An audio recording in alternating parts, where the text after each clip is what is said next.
Who is the highest bidder? But on the question of money and voters, it's not just about poverty. I think we still need to do a lot more in terms of voter education and voter mobilization to let our people realize that when they sell their votes, they mortgage their own future.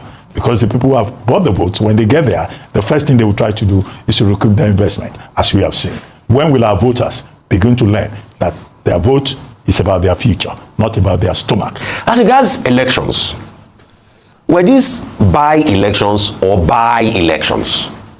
So BY, BUI. BUI. Because all I saw during this by-election was vote for sale. Who is the highest bidder? The highest bidder in some cases with coercive force of states now celebrate that they are triumphant. So people that bought elections in the by-elections celebrate that they won elections that they bought. I weep for Nigeria. These by-elections also, people that claim that they have political power, that they've come together, now see that politics is local and they are crying. 16 constituencies in 12 states. The same old problem, reinforcing the fact that lessons have not been learned, that the political class has not changed its color, and that institutions continue to fail. How did the institution fail? Beavers in Edo State. Beavers did not work in Edo State. Still, despite the fact that this was just a small-scale election, election materials arrived late in certain places. 2, you had vote buy. In Iperu, Remo, a certain Mitsubishi van was intercepted containing about 2.5 million naira, in cash that some persons who said they collected the money from a man called Political Solution were going to give to the electorate at the polling booths. Now, what is the Political Solution? Cash, vote buying. In Ogun, Kano, and one other state, a total of 288 thugs were arrested. Those thugs, what will be their main trade? It will be violence. In 2 constituencies in Kano State, the PDP and other political parties have requested for the cancellation of the elections in those constituencies by INEC. In other words, just to speak broadly. In Enugu State, in one polling booth, a serving minister of state was booed by the electorate who were wondering what he was doing at the polling booth, trying to influence the process. So that's that about, general trends and behavior.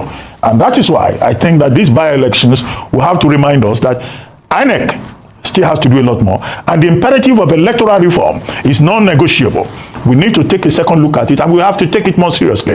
And that reform must not come 2-3 weeks to the election. It must come, we could have had the opportunity to test some of those reforms. This beavers never works. It didn't work in 2019. It failed us in 2023. Is it going to fail us again in 2027? With all the protestations by the electoral umpire that they have digitalized and modernized their operations. We do not see that evidence. This by-election over the weekend is a poor comment on the growth of the electoral process in Nigeria. However, the presidency, speaking through Mr. Bayo Ononuga, says it was violence-free.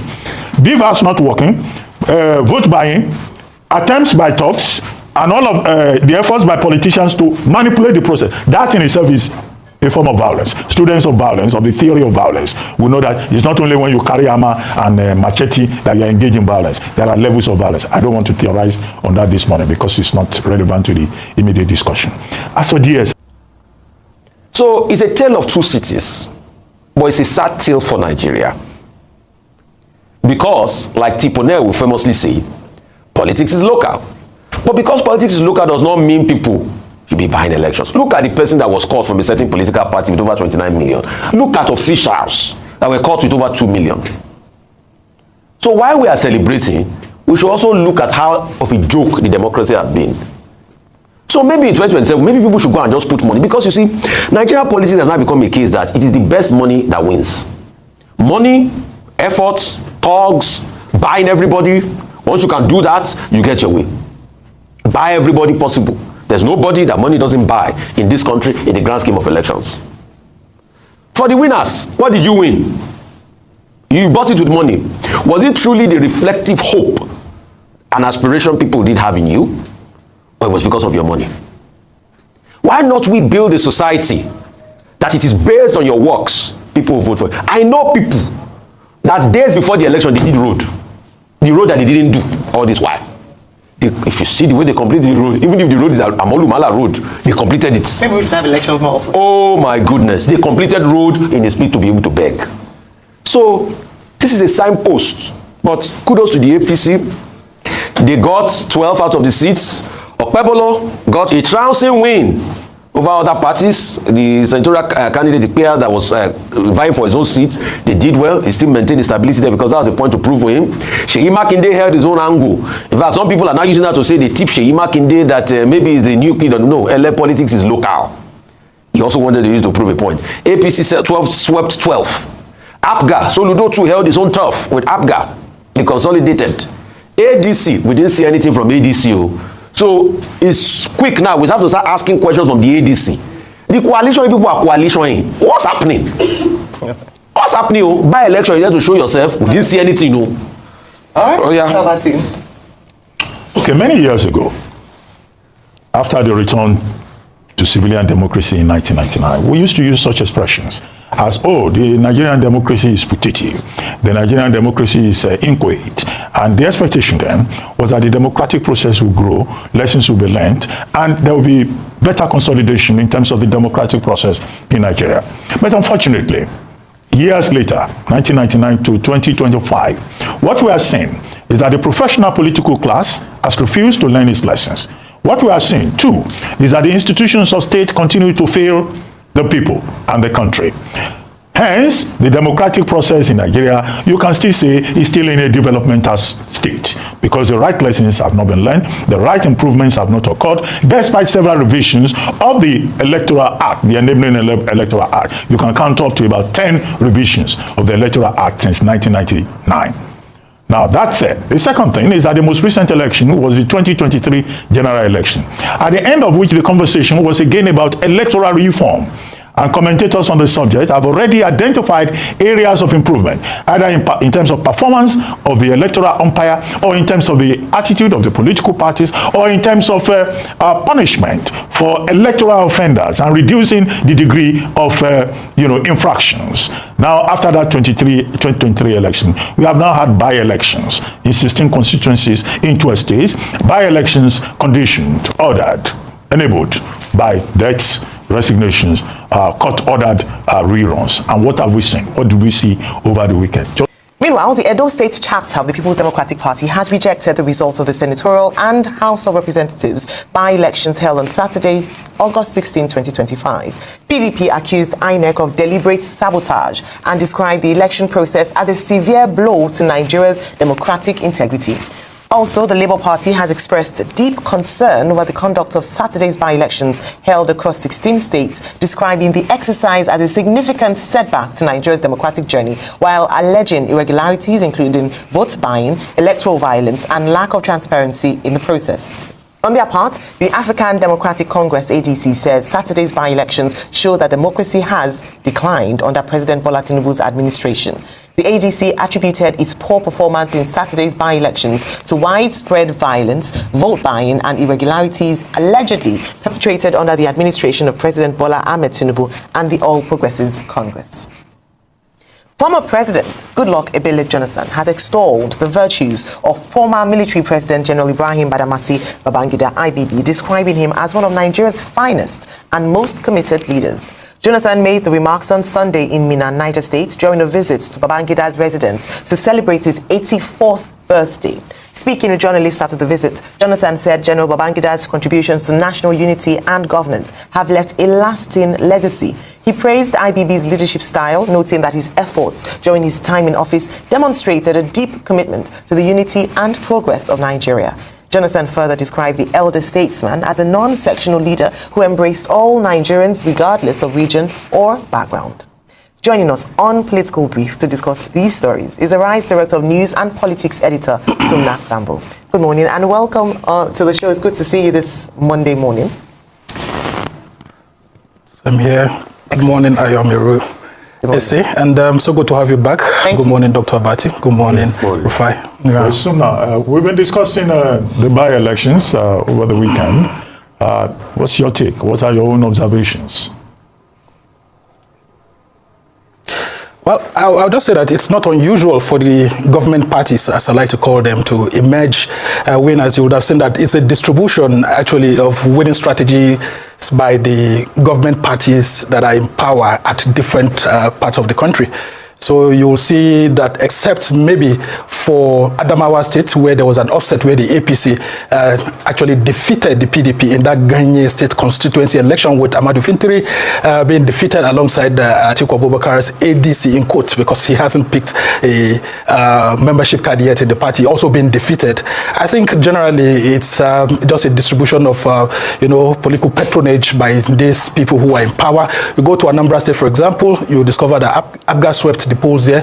Go to Kano, yes, you'll see that there was that share. I mean, APC and NNPP sharing seats there. And then, of course, the bigger ones, go to Edo State, the APC won there. And you go to Oyo State, Ibadan North Federal Constituency, for example, you will see that the PDP actually won the election, despite the projections that the APC was going to use its federal power to actually win the election. And there have been lots of calls on the Minister of Power, Adebayo Adelabu, to actually step aside, because this looks like what will happen in 2027 if the imposition of candidates continue and all of that. So it's just a matter of losers for me. I mean, who are those who lost out in these elections? Well, the major losers are people like Peter Obi, because, I mean, you had in his own state constituency election losing to the Governing All Progressives Grand Alliance in that state. And you could see Governor Soludo making mockery of him, that it was like a sort of an alliance that had been a gang up against the APGA, and despite that Peter Obi came, and it was unclear whether it's Labour Party or ADC, APGA defeated them by about 75% of the votes.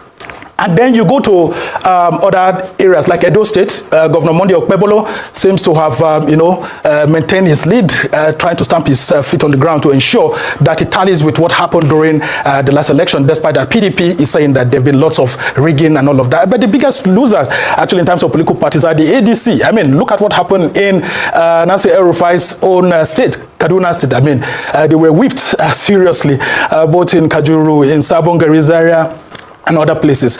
So it's time for Nigerians to actually brace up to the reality. But what usually happens is that during this period of either rerun or off-cycle elections, the political parties actually bring all their strength together. It's just like what happens during off-season governorship election. All the governors will team together and bring resources, and of course they will marshal out their plan and hit whoever is coming. But when it gets to general elections, it's a different ballgame. But, well, APC must actually be given its flowers, despite the fact that the opposition is kicking in some areas. Nonetheless, it still showed its strength in different places.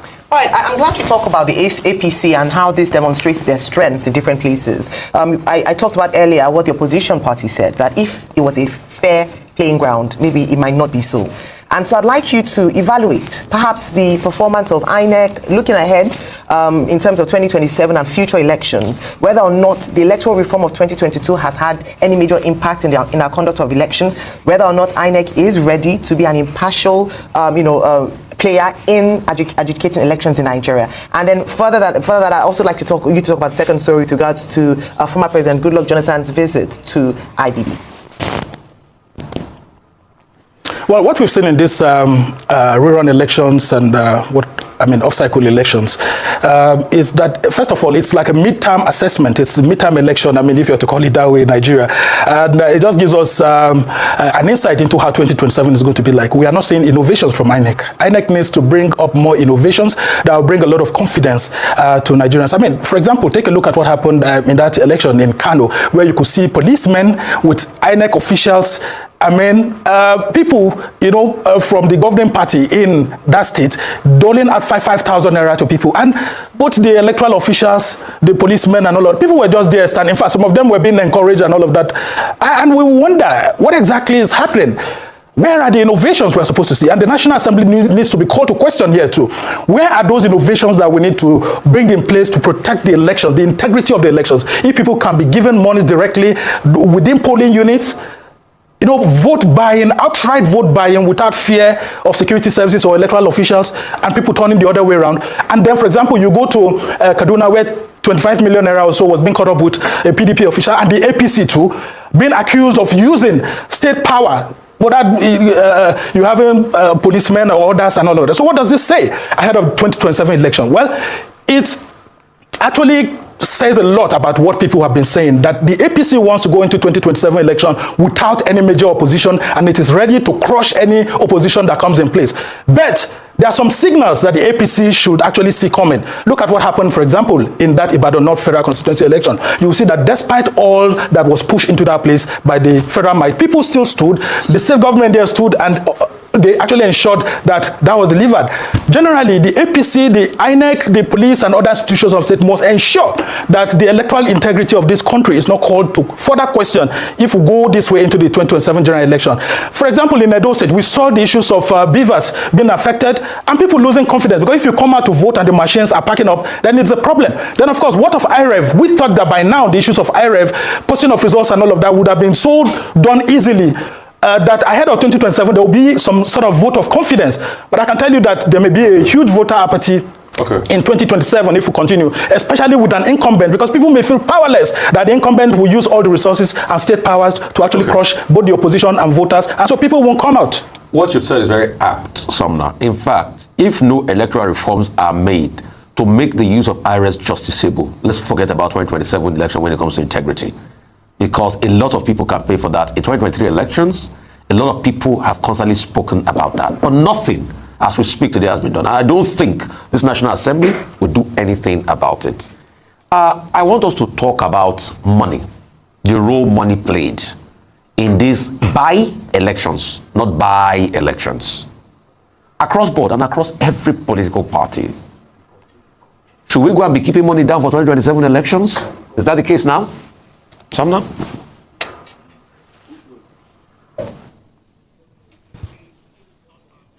Oh, okay. So, I mean, I was just talking about the role money played in this. And maybe next week we'll get a chance to interact with Sumner even further about this. And this is not only any political party's thing. It's across all political parties. And like I was saying before, if we do not push laws forward to the National Assembly, I need to be passed and the President assented that the results uploaded on the IRF, that's from the polling unit to the IRF, can be justiciable.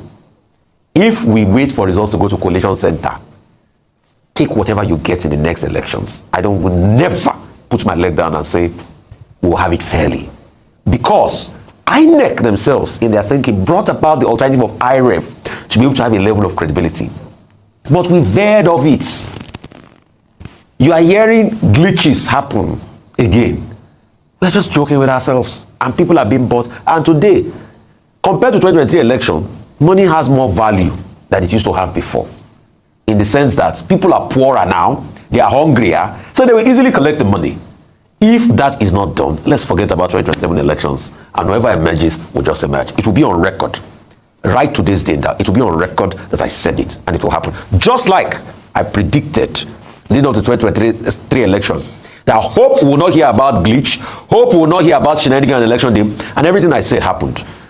Sumner, like I said, let's talk about the role money played. But the point I also made was that if we don't make the use of IRF justiciable, put it in the law, let's forget 2027 election in terms of integrity. You might agree with me or disagree with me, but as far as I'm concerned, that's it. And I don't think it will happen.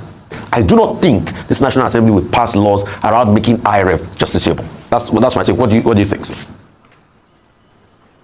Well, lawmakers have been pressured to actually do this because we have to return confidence to the electoral process, so that if the winner emerges, we wouldn't have a situation whereby you do not have the winner having the confidence to be able to go about and say, look, I won this election, like we had during the outcome of the 2023 general election, where the president could not really feel super confident of this winning because of the gaps that were noticeable. So INEC should make the victory victorious, in quote, for whoever wins the election, so that the person can go about with some air of confidence that yes, he or she won these elections outright. And we should take note that yes, government parties would always have advantage over opposition, and the opposition should know that this electoral outcome, for example, in these elections, this by-election, is one that tells them what? That they have to sit up. You can't just go about saying the APC is rigging, APC is doing this, and APC is doing that without really voting, without really canvassing for people to come out and vote. When did you see the party leaders going out to go and canvass for their candidates? It was just like 2 days before the election. Peter Obi, Nasir El-Rufai, and all of that. We didn't even see Atiku Abubakar going out and all of that. So they should know that the elections are going to be very, very serious business. If they want to hit back at the governing APC, they have to do more. And moreover, some of these people are from PDP and they know the kind of election meetings that they used to have in those days when they are going into elections. So it's not going to, the APC is not just going to sit down there and allow them to just have this ultimate prize. They would have to pay the price to plan seriously. And that's why we are saying that the APC too must create the environment that will make the election to be conducive in such a way that anyone who emerges winner will have that confidence, including President Bola Tinubu, so that this time around, if he does emerge winner in the second term, he will have the confidence that he actually won the election outright. But our lawmakers need to be pressured over and over to ensure that these provisions of IREV and all of that are put in the constitution, in the Electoral Act in such a way that it will boost voter confidence. Because the way things are going, honestly, I don't see us having the numbers that we got. Don't forget, in the last election, we registered over 90 million voters. But how many of them came out for the election? There's a tendency that we may even have an electoral turnout of 25% nationwide if care is not taken ahead of the next election. And I don't know if we want to talk about the Jonathan issue. That's another exciting question that I look forward to. Well, unfortunately, we seem to have run out of this. Now, over the weekend, I think on Friday, the National Security Advisor had a press conference in Abuja, where he drew attention to the success of the collaboration among the intelligence apparatchik of Nigeria, and how the intelligence apparatchik of Nigeria has been able to arrest some key kingpins responsible for terrorism and insurgency in Nigeria. And it was in that process that the DSS, the Department of State Services, was singled out. The Department of State Services was said to have helped to arrest Mahmouda, right? Is it the Mahmouda? The Mahmouda, as a result of investigation. The head of the Mahmouda terrorist group, terrorizing Niger State and parts of Kogi State.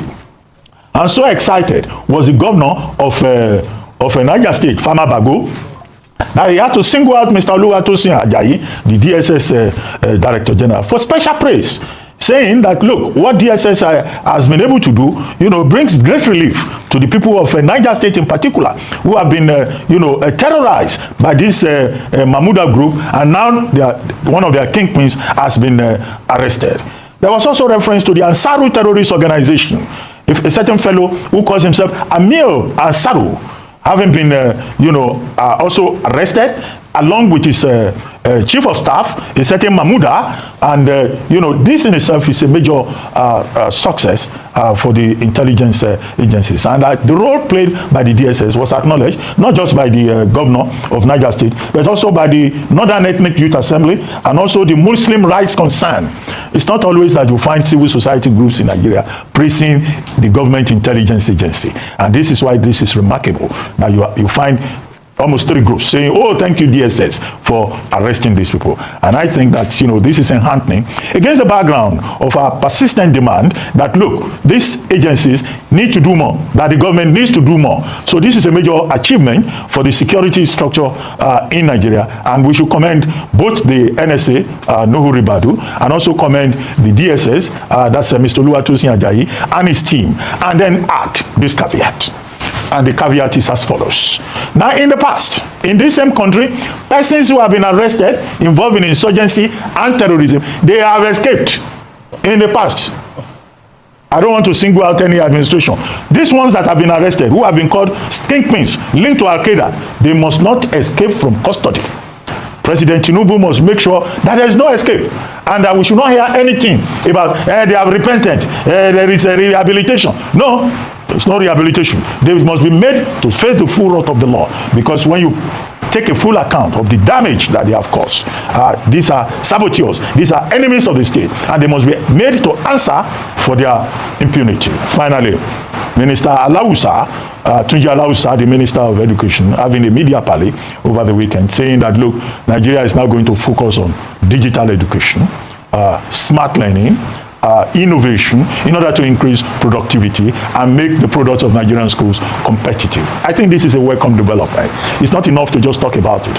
He also talked about, synthesizing the curriculum of WAEC and also JAMB. JAMB has 76 subjects. WAEC has, I think, about 80 subjects. Well, as for WAEC, I hope he realizes that WAEC, West African Examinations Council, from the very title, is a regional organization. There are other countries involved: Gambia, Ghana, Sierra Leone, Nigeria. So there must be collaboration at that level. As for technology and innovation, this becomes very instructive. Against the background of the decision by the federal government of Nigeria to ban the establishment of additional federal universities, polytechnics, and monotechnics for a period of 7 years. In other words, they've placed a moratorium of 7 years. And the argument in discussing that has been, okay, if you place this moratorium, what then do you do? One of the options that has been identified is that we can make our education system more competitive. We can make it more modern in the age of artificial intelligence. Many of our university professors are still using notes that they used in 1970. Learning must be upgraded. Learning must be at the competitive level and follow the global trend. And we hope that this will include a conscientious effort to develop capacity. Capacity not just in terms of infrastructure, but also in terms of manpower. Absolutely. Let me start from there, actually, because I'm quite excited. We talked about one of the biggest news over the weekend, if not the biggest news, which is with regards to the by-elections that happened over the weekend and the performance of INEC. Also touched on the security successes recorded by the National Security Advisor, the Office of the National Security Advisor, including the DSS. But very critical, even though it's almost like a silent story, but very important because it underlines or underpins a lot of the things that we talk about today, which is education. We almost would suggest a state of emergency in education in Nigeria. And to hear some of the reforms that the minister is introducing, it's important, as he himself said during the media parley, to hold government to account when it comes to some of these reforms and policies to ensure that they are followed through and that the amount of money that's actually... Vote buying has come to stay in Nigeria. So we don't need to talk about this again. Why are people selling their vote? Why are people buying vote? Why this? Why that? We are looking for solution. Solution is, if you ask me what are the solutions, anybody, any man, any woman who said his or her vote, jail the person for 2 years. That's the solution. Then the party who buys the vote from these people, disqualify that candidate from the race. Simple. Question answer. Right? Any man, any woman who says their vote, jail the person for 2 years. Then that sends signal message to others who were thinking or wanted to sell their vote.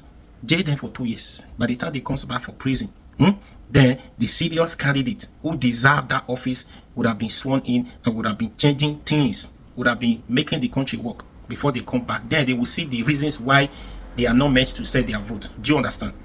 Then the candidate who buys the vote, right, disqualify the candidate from the race, so that sends signal next time nobody, because all of them, they don't even know if they vote, if they buy vote, if somebody is going to, if they are going to win or not. Sometimes they are still going to lose, no matter the amount of money you spend. Is it going to lose? So when you automatically disqualify the candidate from the race, from selling, for buying vote, that sends signal. Next election, nobody will try it, because they will work hard.